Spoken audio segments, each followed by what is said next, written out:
વાઘોડિયા બંધ છે નવી નગરપાલિકા। મુખ્યમંત્રી શ્રી ભૂપેન્દ્ર પટેલનો વધુ એક જનહિતકારી નિર્ણય। વડોદરા જિલ્લાની 3 ગ્રામ પંચાયતો એકત્રિત કરી નવી વાઘોડિયા નગરપાલિકાની રચના થશે। વડોદરા જિલ્લાના વાઘોડિયા સહિતના ગ્રામ્ય વિસ્તારોનો ઔદ્યોગિક અને શૈક્ષણિક વિકાસ ધ્યાને લઈને મુખ્યમંત્રીશ્રીનો શહેરી જનસુખાકારી વૃદ્ધિનો અભિગમ। ત્યારે વાઘોડિયાની જનતામાં ખુશીની લહેર જોવા મળી હતી।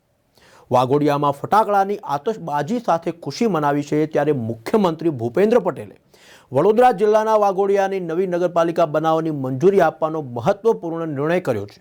વડોદરા મ્યુનિસિપલ કોર્પોરેશનની નજીકના વિસ્તારમાં આવેલી વાઘોડિયા ઉપરાંત માડોદર અને ટીંબી ગ્રામ પંચાયતનો એકત્ર કરી આ નવી વાઘોડિયા નગરપાલિકા બનાવવામાં આવશે।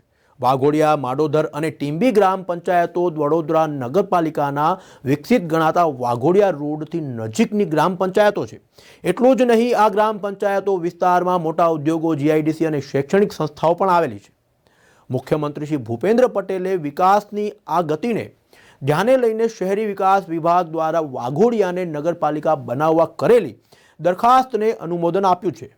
આ સંદર્ભમાં રાજ્યના શહેરી વિકાસ અને શહેરી ગૃહ નિર્માણ વિભાગે regional commissioner of municipality Vadodara zone, Vadodara જિલ્લા કલેક્ટરને વડોદરા મ્યુનિસિપલ કમિશનરના સકારાત્મક અભિપ્રાય સાથે મળેલી દરખાસ્ત મુખ્યમંત્રી સમક્ષ રજૂ કરી હતી।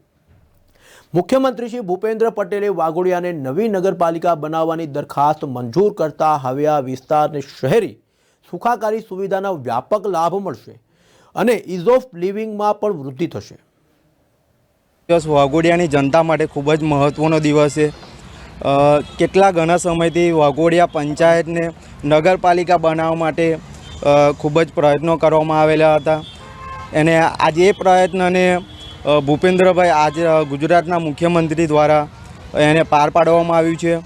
જે નિર્ણય આજે લેવામાં આવ્યો છે કે વાઘોડિયા ગ્રામ પંચાયત તો ખરી જ, પણ તેની આજુબાજુ જે પૂર્વ વિસ્તારમાં માડોદર ગ્રામ પંચાયત અને ટીંબી ગ્રામ પંચાયત એને પણ નગરપાલિકાની અંદર સમાવેશ કરવામાં આવ્યો છે। એ ખૂબ જ મહત્ત્વની વાત છે। તેમજ વાઘોડિયાનો જો વિકાસ જોવામાં આવે તો અત્યારે થોડો ચાલી જ રહ્યો છે, પણ હવે પછી નગરપાલિકા બનશે એટલે ખૂબ જ ઝડપી વિકાસ થશે। યુવાનોને રોજગારી મળશે।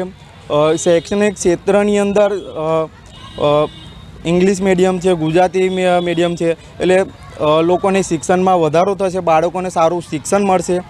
તેમજ હું અપેક્ષા રાખું છું કે મુખ્યમંત્રી પાસે કે યુવાનોને રોજગારી મળે, શિક્ષણમાં વિકાસ થાય, તેમજ વાઘોડિયા અને વાઘોડિયાની જનતાનો સારો વિકાસ થાય એવી હું અપેક્ષા રાખું છું। આપણા માનનીય શ્રી ભૂપેન્દ્રભાઈ પટેલ મુખ્યમંત્રી શ્રી તથા અમારા લોકલાડીલા ધારાસભ્ય શ્રી ધર્મેન્દ્રસિંહ વાઘેલા બાપુનો વાઘોડિયા ગામ, માડોદર ગામ અને ટીંબી ગામમાં જે નગરપાલિકાનો વર્ષોથી ઈચ્છા હતી ગ્રામજનોની કે અમારી નગરપાલિકા બને ને એમાં સમાવેશ થાય, આપણા ધારાસભ્યના અથાગ પ્રયત્નોથી બહુ ટૂંક સમયમાં વાઘોડિયાને નગરપાલિકાનો આજે દરજ્જો મળે છે। એ બદલ તમામ ગામજનો ને 3 ગ્રામ પંચાયત વતી ને એમના કાર્યોને અમે બિરદાવીએ છીએ અને ખૂબ ખૂબ અભિનંદન આપીએ છીએ।